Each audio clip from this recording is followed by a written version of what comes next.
আজি বড়ো সাহিত্যবাৰ জৰিয়তে যেটো বড়ো জাতি উত্তৰণ হৈছে সেইটো উল্লেখনীয়। তাৰ পিছত আমি 1963 চনৰ পৰা আমাৰ যেটো নেকি মাধ্যম হিচাপে আমি স্বীকৃতি পালোঁ, অসম চৰকাৰে আমাক সেইটো মান্যতা দিলে।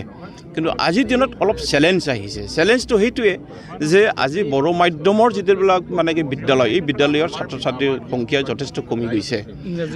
ইংৰাজী মাধ্যম পিনে বেছি গৈছে আৰু বড়ো মাধ্যমতো কিছুমান প্ৰাইভেট স্কুল আছে, ধৰক মানে UN একাডেমি বা বেলেগ বেলেগ তেনেকুৱা, তাতে কিন্তু ল'ৰা ছোৱালী কম হোৱা নাই। কিন্তু চৰকাৰী বিদ্যালয়ত ল'ৰা ছোৱালী কম হৈছে। ইয়াৰ কাৰণটো বহুত থাকিব পাৰে। আমি চৰকাৰক স্পষ্টভাৱে কৈছোঁ যে আমাৰো কিছুমান দোষ আছে। ধৰক মানে আমি ল'ৰা ছোৱালীক, নিজৰ ল'ৰা ছোৱালীক আমি টিচাৰ হ'লেও নিজৰ ল'ৰা ছোৱালীক আমি নিজৰ স্কুলতে আমি দিবলৈ কুণ্ঠাবোধ কৰোঁ। এইবিলাক কিন্তু ঠিক নহয়।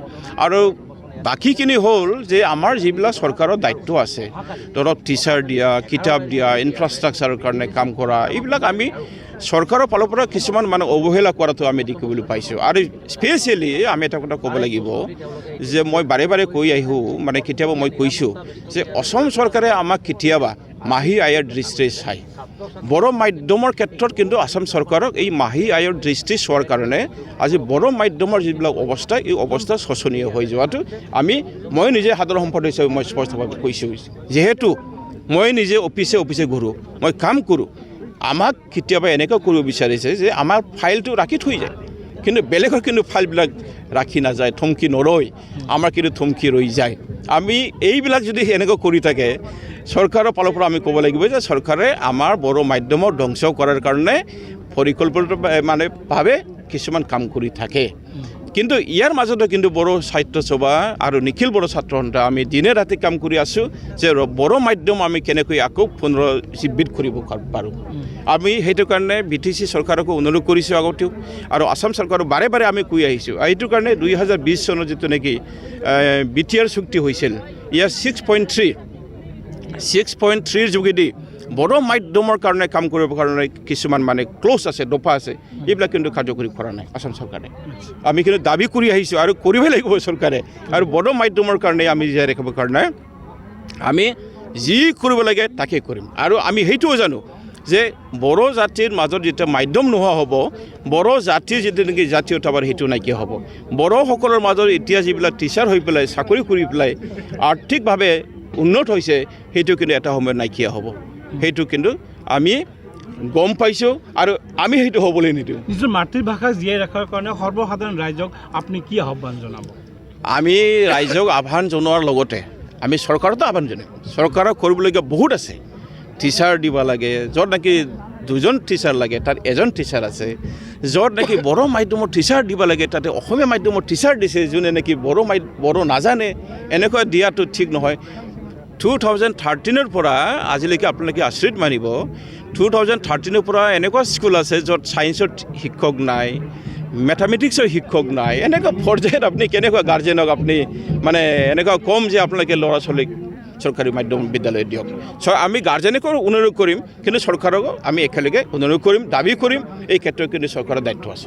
বিজনীত অনুষ্ঠিত এই ঠেংফাখৰিৰ যি বড়ো 65 সংখ্যক বড়ো সাহিত্য সভাৰ যি অধিৱেশন, আজি পবিত্ৰ 2টা দিনৰ প্ৰথমটো কাৰ্যসূচী সাহিত্য সভাৰ পবিত্ৰ পতাকাখন উত্তোলন কৰা হৈ গ'ল। আমাৰ সাহিত্য সভাৰ সন্মানীয় সভাপতি সুৰদ নাৰ্জাৰী ছাৰে সেইটো উত্তোলন কৰিলে।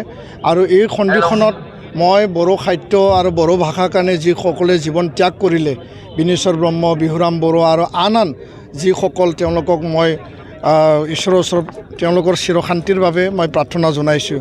বড়ো সাহিত্য সভা এটা মঞ্চ, আৰু এই মঞ্চ সকলো শ্ৰেণী, সকলো স্তৰ, ইয়াত মানে কোনো মানে তেনেকুৱা চিন্তা নোহোৱাকৈ, আৰু ৰাজনীতিকত বিভাজন থাকিব পাৰে, কিন্তু এই সাহিত্য সভাৰ মঞ্চখনত সকলো দল, সকলো সংগঠন আহি পেলাই একত্ৰিত হয়।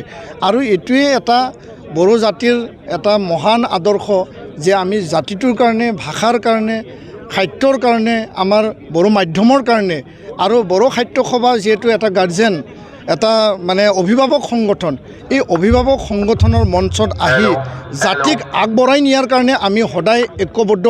আৰু ইয়াত বড়ো মাধ্যমৰ প্ৰাদেশিকৰণৰ সমস্যাই হওক, ছিংগল টিচাৰৰ সমস্যা হওক, পাঠ্যপুথিৰ সমস্যা হওক, আন যিবিলাক গুণগত শিক্ষা কঢ়িয়াই আনিবৰ কাৰণে মাধ্যমটোৰ প্ৰতি মাধ্যমটো জীয়াই ৰাখিবৰ কাৰণে যিখিনি কাম কৰিব লাগে এই বড়ো সাহিত্য সভাৰ প্ৰতিনিধি সভাত এই মঞ্চত আলোচনা কৰি আমি সদায় সিদ্ধান্ত লৈ আহিছোঁ আৰু 2003 বড়ো ভাষাক ৰাষ্ট্ৰ এটা স্বীকৃতিপ্ৰাপ্ত ভাষা হিচাপে মৰ্যাদা পোৱাৰ পিছত 2020 ৰাজ্যিক সহযোগী ভাষা মান্যতা পোৱাৰ পিছত এই ভাষাটো আন্তঃৰাষ্ট্ৰীয় পৰ্যায়ত বা বিশ্বমানৰ পৰ্যায়ত কেনেকৈ লৈ যাব পাৰোঁ আৰু সকলোৰে জনাকৈ সকলোৱে শিকিব পৰাকৈ কেনেকৈ লৈ যাব পাৰে তাৰ কাৰণে সদায় আমি নিৰবিচ্ছিন্নভাৱে কাম কৰিছোঁ। এই ক্ষেত্ৰতো আলোচনা কৰিম আৰু সৃষ্টিৰাজিৰ ক্ষেত্ৰত সাহিত্যটো আমি আগুৱাই নিব লাগিব। বাংলা সাহিত্য হওক, অসমীয়া সাহিত্য হওক, মালায়ালম তামিল সাহিত্য হওক, আন যিবিলাক আগবঢ়া শ্ৰেণীৰ সাহিত্য হয় ভাৰতত আৰু বিশ্বৰ বিভিন্ন প্ৰান্তত